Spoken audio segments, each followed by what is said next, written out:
आमचे रस्ते पाण्याचे जलजीवन योजना वगैरे सर्व गावात भरपूर राबवले. परत पानंद रस्ते वगैरे कामं केले.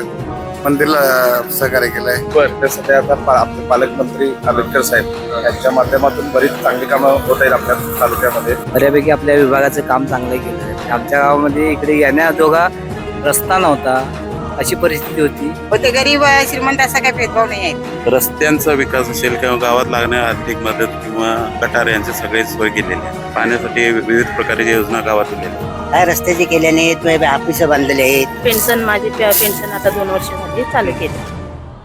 सध्या पेरनोली जिल्हा परिषद मतदारसंघातील लाटगाव या गावामध्ये सध्या आपण आहोत. वाड्या वस्ती असणारा हा संपूर्ण जो भाग आहे, या भागांच्या मध्यवर्ती आपण या ठिकाणी उभे आहोत आणि ह्या गावामध्ये लोकांना आपण भेटणार आहोत आणि त्यांच्या मनातील नेमका उमेदवार कुठला निवडून येईल, कोणाचा प्रभाव आहे आज आपण जाणून घेणार आहोत.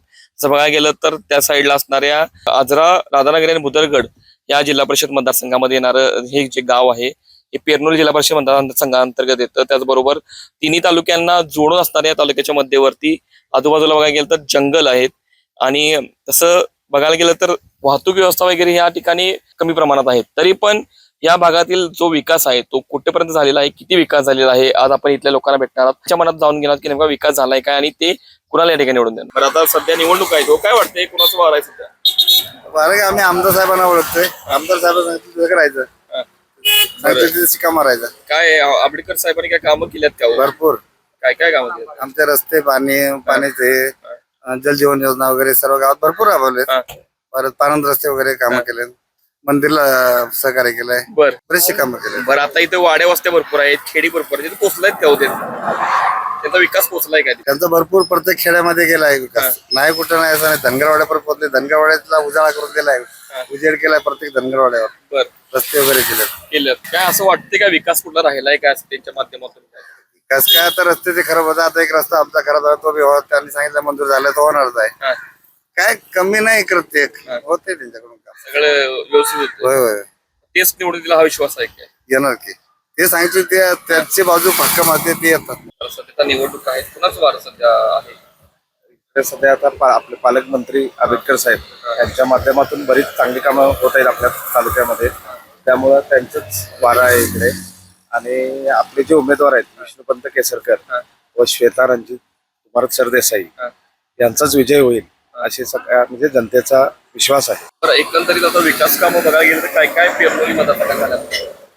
बरीच आता आपली रस्त्याची कामं झालेली आहेत. बरीच आता अजून चालू आहेत कामं. याच्या पुढे होतील अजून बरीच. त्यामुळे आपल्याला विश्वास आहे की धनुष्यबाण दोन्ही ज्या आमच्या जिल्हा परिषद आणि पंचायत समितीच्या सीटा आहेत त्या दोन्ही सीटा आमच्या विजय होतील असा आम्हाला विश्वास आहे. बरं, तर तिन्ही गट राष्ट्रवादी काँग्रेस असेल त्यांचं सुद्धा आव्हान आहे समोर. राष्ट्रवादी काँग्रेस किंवा इतर गट देखील आहेत, त्यांचं मोठं आव्हान आहे. काय वाटेल काय? आंबेडकर साहेबांच्या माध्यमातून बरीच आता म्हणजे कामं होत असल्यामुळं आव्हान जरी असलं तरी आपल्या आंबेडकर साहेबांच्या जी केलेली कामं आहेत त्याच जनते म्हणजे त्याचीच पोचपावती म्हणून जनता विजय स्वीकार करेल. पण आता बघा गेलं तर इथं खेडी मोठ्या प्रमाणात आहे, तसेच वाड्या वस्त्या आहेत. त्या ठिकाणी विकास पोहोचेल किंवा पोहोचलाय असं वाटतं? 100% विकास पोहोचलेला आहे. काय काय विकास आहे त्या ठिकाणी?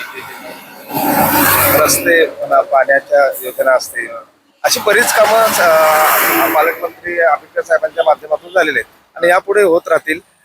त्यामुळं विजय निश्चित आहे आमचा. समोरचं आव्हान असं वाटत नाही की बाबा निवडणूक काय अटीतटीची होईल असं वाटत नाही, अटीतटीची होईल पण विजय हा आमचा 100% होईल असा आम्हाला विश्वास आहे. 100% हो 100%. आणि दोन्ही उमेदवार चांगले असल्यामुळे सुशिक्षित, चांगले तळागाळात काम करणारे आहेत. त्यामुळं विजय आमचा 100% निश्चित आहे.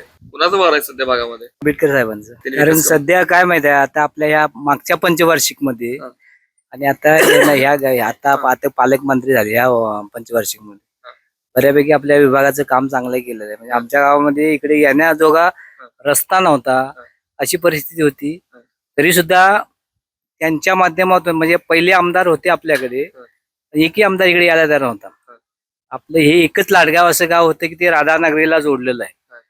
त्याच्यामुळे ह्या विभागामध्ये कुठल्याही आमदाराचा कुठला संपर्क नाही ना, फक्त मतदानापुरते यायचे. प्रकाश आंबेडकर साहेबांच्या माध्यमातून आपल्याला एक ते चांगल्या प्रकारे एक नेता मिळाला. त्यांच्या माध्यमातून आपल्याकडे ह्या विभागाची एवढी चांगली कामं झालेली आहे की सुखसोयी झालेले आहेत. त्याच्यामुळे आता कुठलंही काम आपल्याकडे त्यांच्या माध्यमातून राहिलं असं नाही. असतील पण ते मार्गी लावतील, बरं. त्याच्यावर काही शंकाच नाही. त्याच्यामुळं आता शिवसेना शिंदे गट याचं जास्त वार आहे आपल्याकडे. कारण शिवसेना शिंदे गटाच्या विरुद्ध आणि राष्ट्रवादी काँग्रेस आहे किंवा इतर देखील गट आहे ताकद लावून त्या ठिकाणी उभा, त्यांच्याबद्दल काय वाटते? आता राजकारणामध्ये काय जो तो आपल्या पक्षाचा हे सांगणारच आहे, वर्चस्व आहे असं. पण काम काय दिसतं म्हणजे कुणाच्या माध्यमातून कामं चांगली होतात यांच्याकडे लोकांनी म्हणजे जास्त हे झालं पाहिजे, आकर्षित झालं पाहिजे. कारण नुसतंच इलेक्शनच्या काळामध्ये बोललं किंवा आश्वासन दिले म्हणजे होत नाही. सर्वसामान्यांपर्यंत निवडून आल्यानंतर एकमेव अशी व्यक्ती आहे आंबेडकर साहेब की ते तुमच्या स्वतःच्या पर्सनल कामासाठी सुद्धा त्या घरापर्यंत पोहोचणारी अशी व्यक्ती आहे. बरं. मग अशा लोकांच्या पाठीशी राहून आपला विकास करणं गरजेचं आहे. व्यक्ती बघून मतदान होणार का विकास बघून मतदान होईल असं वाटतं एकंदरीत? नाही, तसं व्यक्ती म्हटली तर आपल्या आमदारामध्ये सध्याच्या ह्या 10 वर्षाच्या काळामध्ये आंबेडकर साहेबच म्हणजे व्यक्तीकडे बघून करायचं म्हटलं तर. आणि विकासाच्या बाबतीमध्ये म्हटलं तर विकासच त्यांचा इथे झालेला आहे आपल्या या भागामध्ये, ग्रामीण भागामध्ये.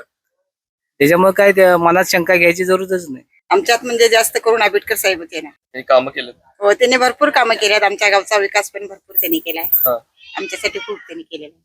तर काय काय साधारण विकास काय झाला तुमच्या गावात? विकास म्हणजे गावातील रस्ते, देऊळ अशी अनेक कामे त्यांनी केलेली आहेत. काय आता आणि ते आमच्या पाठीशी सदैव उभे आहेत. कधी समजा गावात आले तर तुम्ही काय काम वगैरे घेऊन गेला तर ते सोडवतात काय? सोडवतात की. भेटतात काय? होय. भेटतात. हो, ते गरीब श्रीमंत असा काही भेदभाव नाही आहे त्यांचा. हे सगळ्यांची कामं करतात. सगळ्यांचे काम करतात. पेन्शन योजना वगैरे पोहोचल्यात का तुमच्या गावापर्यंत? होय होय, पोचले. सगळ्या गावापर्यंत पेन्शन योजना पोहोचल्या? होय होय, सगळ्या सोयी त्यांनी आमच्यासाठी केलेल्या आहेत. हा. आणि इथून पुढे त्यांनी करावं असं आमची इच्छा आहे. हा, करतील असं विश्वास आहे का? होय होय, आहे की. काढ देता तुमच्या भागामध्ये वारं कोण आहे सध्या? सध्या श्वेता रणजित सरदेसाई हा. आणि आंबेडकर साहेबांच्या चांगल्या कार्य केल्यामुळं त्यांचं जास्त वार आहे हा. पंचायत समितीला. बरं, आता आंबेडकर साहेबांनी काय काय कामं केलं? रस्त्यांचा विकास असेल किंवा गावात लागणारी आर्थिक मदत किंवा गटार यांची सगळी सोय केलेली आहे. हा. पाण्यासाठी विविध प्रकारच्या योजना गावात दिलेल्या आहेत. आता हे वाड्या वस्ती आहे, तुमच्या इथे जंगल भाग आहे, सर्वांगीण विकास आंबेडकर साहेबांच्या माध्यमातून होईल असं वाटते काय तुम्ही? नाही, व्हायला चालूच आहे आणि होणारच आहे. आंबेडकर साहेब आहे तोपर्यंत आम्हाला काही काळजी नाही. आता विरोधी उमेदवार देखील तेवढ्याच ताकदीने या ठिकाणी उतरलेले आहेत, त्यांचं काय सांगा? आंबेडकर साहेब आहे तिथं 100% विजय निश्चितच आहे. विरोधकांचं काय? आम्ही त्यांचं विश्लेषण करू शकत नाही हा. आंबेडकर साहेबांचं. हा. त्यांच्यासमोर आम्ही काही हे करत नाही. बरं, काय वाटते हो, आता निवडणूक आहे त्याची कुणाला निवडून देणार हो तुम्ही? आंबेडकर साहेबांनी कामं केल्या. कामं केल्यात? हम्म. काय काय पेन्शनची कामं केल्यात का हो? हो, काय वाटतं आता गावात निवडणूक आहेत, कोण निवडून येणार? काय अंदाज तसा अजून मला सांगता येणार नाही. थोडं दोन ह्याला तरी होईल. हॉलसाठी दिले हे मंदिरसाठी, आपल्या मंदिरच्या हॉलसाठी 5 लाख रुपये दिले आंबेडकर साहेबांनी. हा. आणि काय काय कामं केल्यात? इतर काही कामं आणि काय येणाऱ्या सुविधा दिल्यात, हा. पोचवल्यात. बर. ते औंढी धनगरवाड्याला रस्ते विषय सगळं डांबरीकरण सगळं आम्हाला पण दिलंय. नळ दिलंय. योजनेचे. हो. आता काय निवडणुका आल्यात, काय वाटतं हो, कोण निवडून येईल? कोणी निवडून काय आमचा आहे तोच निवडून येणार. कोण हो? तुमचं आंबेडकर. कोण आहे? काय कामं केल्यात का आंबेडकरांनी? आमचे कामं भरपूर त्यांनी केले आहेत लाडगावची. काय काय कामं केली? काय रस्त्याची केल्याने ऑफिस बांधलेले आहेत. हा. 2 ऑफिस बांधले त्यांनी. हा. आणखी काय किरकोळ गोष्टी असतील तर आम्ही त्यांनी सांगतो तेच करतात आमचं. बरं, 3चा उमेदवार आहे ते निवडून येणार काय हो? त्यांचं येणारच की ते. उमेदवार जिल्हा परिषद आणि पंचायत समितीला आहेत, हो, ते निवडून येणार काय? येणार की. काय त्यांचा विरोधाचे उमेदवार जे आहेत की नाही वेगवेगळ्या पार्टीचे, हम्म. त्यांचा काय जोर लागला असं वाटतंय का हो? ते तसा काय अंदाज आता आम्ही सांगू शकत नाही. हा. हा. तर आपले माणसं आहेत म्हटल्यानंतर आपले आमच्या गावापुरते तरी आम्ही निवडून देणार. मतदान करणार. हो, पेन्शनची कामं झाल्यात का हो गावात? पेन्शनची कामं झाल्याने भरपूर केले रणजित सरदेसाईंनी. काय आता सध्या निवडणूक आहेत गावात, काय वाटते कोण निवडून येणार? रणजित सरकार का हो, रणजित सर का? कामं केली आहे. काय काय कामं केल्या तू? रस्त्यांची हा. आंबेडकर साहेबांनी कामं केलेली आहे. काय काय कामं केली? रस्त्यांची हा. पेन्शन, माझी पेन्शन आता 2 वर्ष झाली चालू केली. काय वाटतं आता तुम्ही शेतात कामं करायला आलाय? होय होय, शेतात काम करायला. बरं, आता काय सांगा, आता निवडणुका पण लागल्यात, हम्म. काय वाटतंय कोण निवडून? काय रणजित सरकार आहे. तर सरकारी आता आंबेडकरांच्या पार्टीकडे उभारले आहात हम्म. काय हम्म. तसं बघायला गेलं ते सगळे पहिला एकत्र होते आता वेगवेगळे झालेत. काय वाटतंय आंबेडकरांनी कामं केल्यात का?